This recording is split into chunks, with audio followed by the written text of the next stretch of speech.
दलित सांसद हैं, बहुत तरह के सांसद हैं, हर पार्टी में सांसद हैं, उनकी संख्या निश्चित है।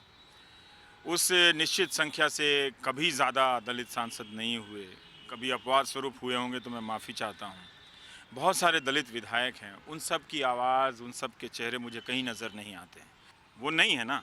आज आज आज किस पार्टी के दलित नेता को दलित नेता के रूप में आप में जानते हैं? आप मुझे बताइए। दलित सांसद हमेशा समाज कल्याण मंत्री क्यों बनता है? वो रक्षा मंत्री क्यों नहीं बनता है? वो वित्त मंत्री क्यों नहीं बनता है? वो विदेश मंत्री क्यों नहीं बनता है?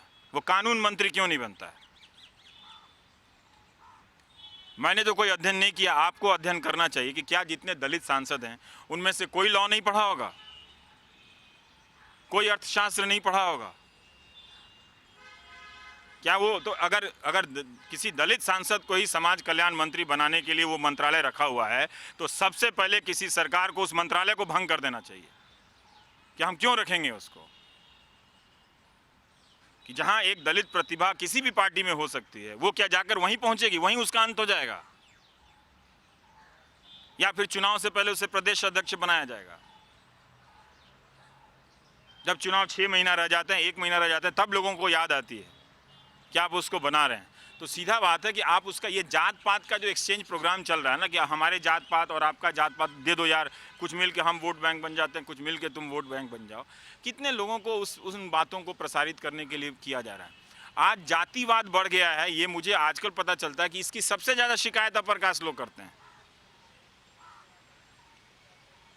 सबसे ज़्यादा कहते बहुत जात पात हो गया, कास्टिज्म बढ़ गया। तो अचानक मुझे ध्यान में आया कि ये लोग क्यों कह रहे हैं। तो पता चलता है कि इनमें से दूसरे अपर कास्ट की शायद उस राजनीतिक सत्ता में ज़्यादा पूछ बढ़ गई है, उसको वो जात पात का बढ़ना मानते हैं। नहीं, वो जात पात का बढ़ना नहीं है मेरे भाई, वो तो सत्ता की प्रतिस्पर्धा है। जात पात का बढ़ना जो लोग झेल रहा है वो तो नहीं कह पाया कि जात पात बढ़ा है या कम हुआ है। वो तो वैसे वो जानता है कि उसकी स्थिति वही है।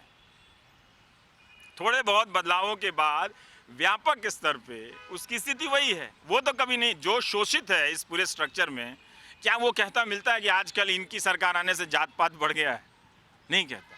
ये जात पात बढ़ गया है, इसकी सोशियोलॉजी को, इसके समाजशास्त्र को समझना चाहिए कि कौन कहता है। आजकल जात पात बहुत बढ़ गया, पहले इतना नहीं था। कमाल है साहब, पहले ही तो इतना था जो आज तक बना हुआ है। मतलब इसी तरह से हमको देखना है कि तर्कों की दुनिया पर, छवियों की दुनिया पर, उस मीडिया के द्वारा जिसमें अखबार से लेकर हर चीज़ होता है, मैंने नेता जो धारणाएं बनाई जाती हैं, सिर्फ मीडिया तो उसका एक माध्यम है। राजनीतिक दल भी अपने लाखों अरबों कार्यकर्ताओं के जरिए एक धारणा बनाते हैं।